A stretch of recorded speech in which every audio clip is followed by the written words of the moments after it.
Hey, my name is Tim Buell. I'm a professional drummer living here in Nashville, Tennessee. And today we're doing part 3 of this series that I've called How to Get Better at Music, where my friend Kyle Turco and my other friend, Stephen Wilder, all of us are professional musicians who live in Nashville. We got together to discuss some big music topics so we can learn how to get better at music. And today is the final part 3 of that series, and we're talking about locking in together. This is an issue that, maybe you've been playing a show or you're at a jam session or you're in a session and you're trying to make the music feel good, but something just isn't quite gelling. And we talk about ways where you can lock in with other musicians better, ways that you can groove better with other musicians. We talk about things like how to play ahead or behind or on the beat and kind of discuss that whole thing. We talk about how to prevent this experience that I think we've all had where we play something and then we hear it played back to us after the fact and we go, wow, it sounded good in my head, but it didn't sound good when I heard it back. And we talk about kind of ways to problem solve that so you don't experience it as much. So that's what we're getting into today, locking in together. This is the final part of how to get better at music, and let's get into it.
We're warm now. Yeah, locking in together. I think we figured it out. Especially on that last one. Like the first one, I feel like when we went to those hits, the bam, bam, bam, bam, we weren't totally confident, but the second time. There's some pretty... Well, there was one edgy, or not edgy. The Edifies was good. There was some rough around the edges guitar licks and stuff in there. That's okay. And I think there was one moment where it's like, I was also thinking maybe we're about to go to the B section, but we didn't. And but you played through it. And that's part of the thing is like, I thought we were going to the B section, but we're going to the B section. That's like part of the locking in thing. And I feel like we had some moments together that were nice. Like in general, we were doing the swampy thing. And then there was a part during his solo where like it straightened out and became a little less like syncopated and it became more straight, and then you're like, whatever. And I think the biggest thing with locking in is just like really making sure you're listening and really making sure that you're not thinking of yourself first. Because then it gets harder to lock in when you're thinking about, I think locking in is mostly about like listening and decision making based on the feedback you're getting, and less about like, what do I want to do next thing. Thinking of others first is usually what makes things lock in better. Yeah. To me, at least personally, I don't feel like rhythm specifically is my like musical strong suit or gift. So I always, at least I maybe am bringing that like self-consciousness to the table, but I'm always assuming in a feel like that, if someone's off, that it's like me. So my goal is just to like hone in, especially if I feel like the drummer's great or the drummer and bassist is great or whoever, someone that I trust rhythmically, I'm just listening, like you're saying, to them. So I'm trying to make sure that I'm listening to that. And if I feel like I'm properly locked with that instrument, then I don't feel as concerned that I am the problem with the pocket or whatever. I liked that song though as an example of like you were defining the feel by default by starting the song, but also just like with the way that specific it's not totally straight groove was going, and the fact that Tim and I decided to especially start with I was just going yep, you know what I mean, and you were adding in all the extra grace notes that were defining, you know, Tim saying swampy feeling, like you were making it feel that like loosey-goosey, laid back kind of vibe, which is super cool, and just I feel like a cool, important illustration of like not overemphasizing bass and drums to the extent of not realizing like if it's a pyramid that like, you know, foundational like bigger things, but like sometimes the defining elements are on the top end of the sonic spectrum, and those extra like how you're laying into strumming that and those extra like chimey stuff up top is actually what's making it feel so good. Yeah, and like the swampy thing, I feel like brings up, someone submitted let's see, John Heim Music. Do you feel playing ahead or behind click is more feeling or qualitative? And this is something that I have a lot of opinions on, because I feel like when people talk about like, because like swampy implies like laid back, sunk in, whatever, like behind the beat. But to me, like, because drummers always talk about like, well, you got to learn how to play ahead of the click and on the click and behind the click and blah, blah, blah. And I'm like, you can't play behind the beat if it's just you. Because so if you have a click at 90 BPM and you're playing behind the click, you're just playing 90 BPM slightly away from the click. That's not behind the beat. Right. It's still the exact same tempo. It's just shifted slightly ahead of the beat. It's all about the context that it's in. And I know this because Steven and I were playing once, and the artist didn't know how to quite communicate this. And we were young, so I didn't know how to like work through the issue. And they just kept saying like, it does, you got to lay back or whatever. And like, the song just like kept getting slower because like essentially I was just like, well, I'm laying back, and now I'm laying back so far, we're actually just slowing down. And what I realized is like, I don't necessarily have to lay back. I have to place what I'm doing in relation to the bass, and the bass player has to listen to me and place the bass to where one of us feels behind the beat. Typically for me, I think it feels better when it's bass.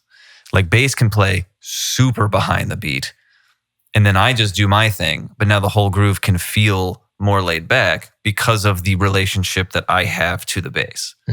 Do you have opinions on separate parts of the drum kit as it pertains to the beat? Like, no, because I know that's like talked about sometimes about, well, the hi-hat should stay on and you can push the snare around or that kind of thing.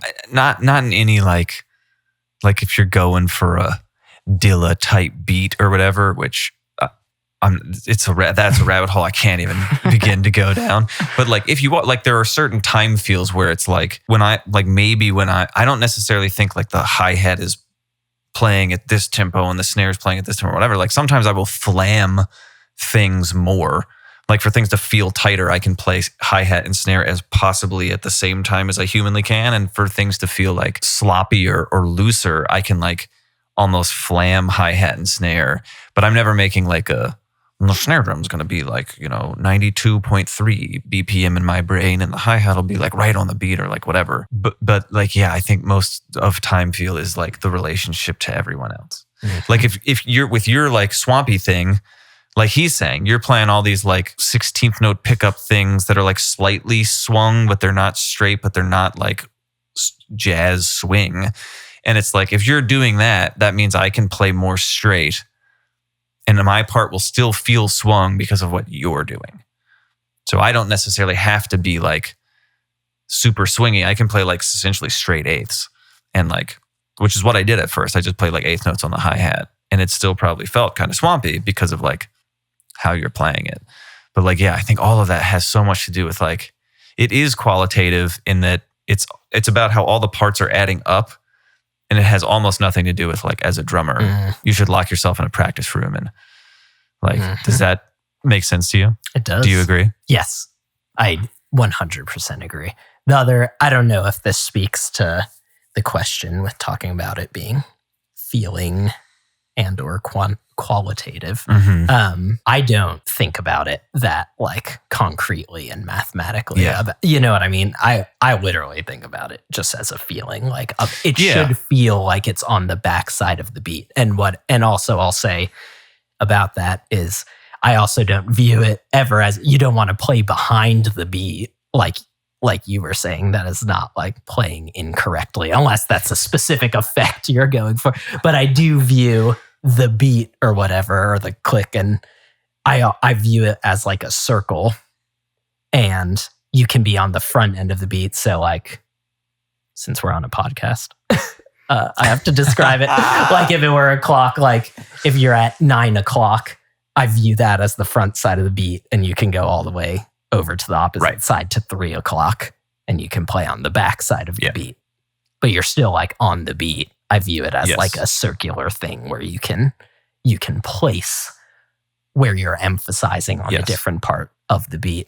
But really, I kind of think that's just like semantics of like however your brain chooses to conceptualize or visualize it.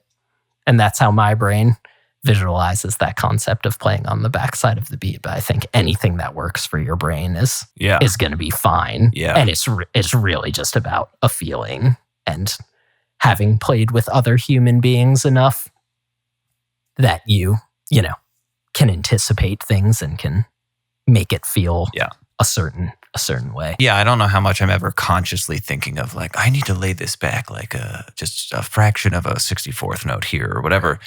It's more so like, when I'm listening to what I'm doing is interacting with like the bass or whatever, it's like a puzzle piece. It's like, this should just slip into the place that I'm trying to put it in. It's not quite doing it. Yep. And then you get another puzzle piece that is the puzzle piece, and it's like, oh, okay, that feels correct. And it's looking for like that. But yeah, I think a lot of it comes down to like you're saying, not just listening to like who you're playing with, but having listened to enough music. Mm-hmm. Like I often am on a gig thinking like, I want this to feel like When the Levee Breaks, or I want this to feel like Pride and Joy, or I want this to feel like Hey Ya, dude, or whatever. Totally. And like, that's not so much me starting to analyze like, and the drums in that song, like the snare drum and the hi-hat, it's more so just like, this needs to have that energy. It needs to feel like that. Dude, I love that you said that, because that makes me think, I think that's what I was getting at, but I've never like consciously thought about it or tried to articulate it enough that I've gotten there. That's like, are some of those descriptive words like, oh, we're going to play like behind the beat or whatever, is that really just a code word to unlock a certain kind of vibe that a really well-studied musician knows? Yes. But there's like, you know what I mean? That's like the simplest way to capture it with like verbiage. Yeah. Of like, I'm going to say lay it back.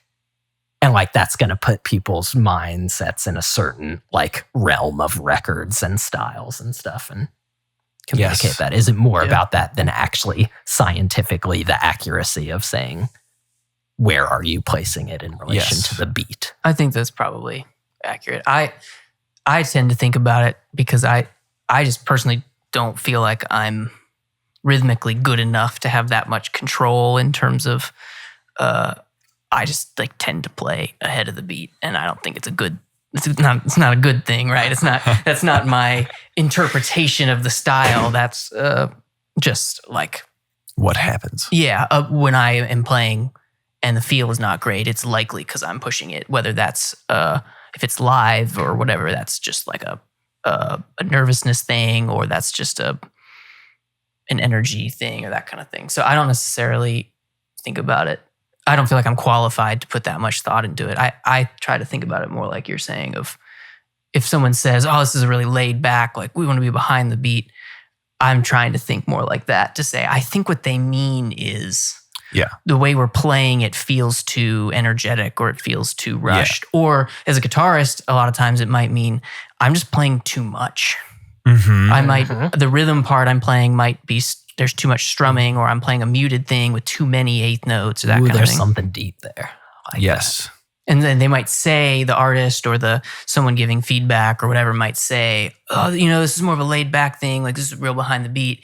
And it's quite possible what they really mean and they aren't articulating is like, just play less. The guitarist is overplaying, or the drummer is overplaying, or anything like that. Or there's too much bouncing around because I'm playing this little fill here and he's playing this little fill somewhere else, and we need to just nix all of it. Yeah. The like groove of silence of like correctly used. Oh, Groove of Silence. That our band name? Yeah. But you know what I mean? I know that's like a fundamental thing that folks are familiar with, but I just feel like that can't be overstated, of like how you use pauses in the groove are equally as important. Well, and being comfortable with space, which has to do with having good timing. A lot of times I think people are filling up more space than they need to, especially on the drum front, because they're like not as because this is always weirded me out that people are like, when you're playing, you got to be counting 1 E and a 2 E in your head the whole time or whatever. And I'm like, what? That would feel terrible. You shouldn't do that. Like, you should have, like, depending on the song, I feel like a different pulse. Like with that song, I felt like, you know what I mean? Like, I literally feel like, in the same way that was like when I play certain grooves, I feel the space of the silence. Like if I'm playing When the Levee Breaks, I'm not thinking do ga do do do ga do, which is technically the groove. I'm thinking do ga do do do ga do. I'm like envisioning the drums sounding bigger in an echoey space or whatever, not thinking do ge do do do ge. Like that to me isn't the same time feel at all. And it'll help me internalize a time feel to think of it like like James Brown. I think about like staccato-y 16th whatever stuff versus like Stevie Ray Vaughan. I think about like like strummy, reiki type guitar chords, and that I don't now I don't need to think about like the 1 E and a 2 E any of it, because like that takes up a certain amount of like space. Does that make sense? Totally, it makes sense. Yeah. I don't count all the time, but I do, depending on the circumstance, I do actually count. I know a lot of people don't, but some of that's just a like a nervousness thing, or sometimes it helps me. I don't trust the silence sometimes. So I have to count in my head. I have to count through it. Otherwise I'll like come in early and stuff, but that's a separate. Even like the thing we were playing earlier with that ending, like I actually did technically count that last bar. But that's just because I will like second guess my intuition on it, and like counting it helps me just do it. But I don't count constantly. I'm not sitting over here playing the guitar going 1 and 2 and 3 and 4 and all the time. That's interesting. But I do count, because I will rush silences and I will second guess my memory of like a rhythmic figure or something like that. It would be nice to not do that. I think the goal obviously would be that you just feel everything perfectly. I don't know though. I think. But I do that. Kind of what I was saying earlier about like my weird visualization with the like the clock or the sphere or whatever, and where I'm placing the beat sphere in it. Yeah, the beat sphere. Like, I don't think any of that stuff matters, because like what you were playing felt great. Right. You know what I mean? And so it's like, yeah, there's no way to do it. Right. What it's goes on works in your brain to help you get there. But I think like an underlying current I'm hearing is like those like cognitive pathways and chunks and stuff that you've built up from like listening, just ingesting tons of music and playing tons of music with good musicians who push you, creates like pathways and expectations and like you feeling comfortable in being, in making it feel right. Yeah. Because you have that stuff to fall back on. So I just feel like to an extent, there's no substitute for time spent listening to music and playing music. Yeah, you have to do enough to like, you have to work with something long enough to where whatever is going on in your brain when it's happening, it's coming out accurately in the real world. Because like everybody's had that thing where like you're practicing something and you're like, it sounds great. And then you hear it played back and you're like, that sounds awful. And I thought, in my brain, I thought I was nailing it. And it's like, whatever you do, like however you internalize things in your brain as you're playing, you have to like latency correct or whatever, how it comes out into the real world so that whatever it feels like in your brain, it comes out correctly when it actually is heard by people. Kind of like as a football quarterback, like you have to throw to where the person's gonna be down the field, not where they are when you throw it. I feel like music's a little bit that way of like, there is some kind of conversion going on where like whatever feel you want to happen in real life, you have to spend time with it long enough to where you know how to like actually make it come out that way. Not like, I feel like this inside, but it doesn't quite make it to the outside. That is though for me, and everyone has their own like mental tricks. So it's it is what it is. But to me, that some of the counting thing is that the transition from practicing something to playing it, the counting keeps me from losing that interval or dropping it in between of like crushing it while practicing and then getting to play and just feeling like I totally whiffed it. Especially when if I play music that's got hits or band figures or any of those types of things where there's a lot of like stuff on the E's and the ands and whatever, which, cause for me, that's just not a natural, like that's not a natural skill set. So that's why I count a lot of that stuff. And that helps me with that transition from sitting at home being like, man, I'm killing this. And then going to play it and being like, wow, I was the problem.